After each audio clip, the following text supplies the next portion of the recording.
Прикинь, все чисто тут. Смотрите, как тут чисто. Уйди, уйди. Оставь, сейчас взорвется.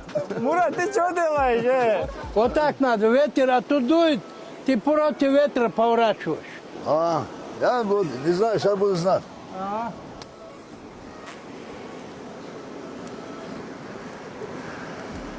Ну, а так, в принципе, нормально все. Четко.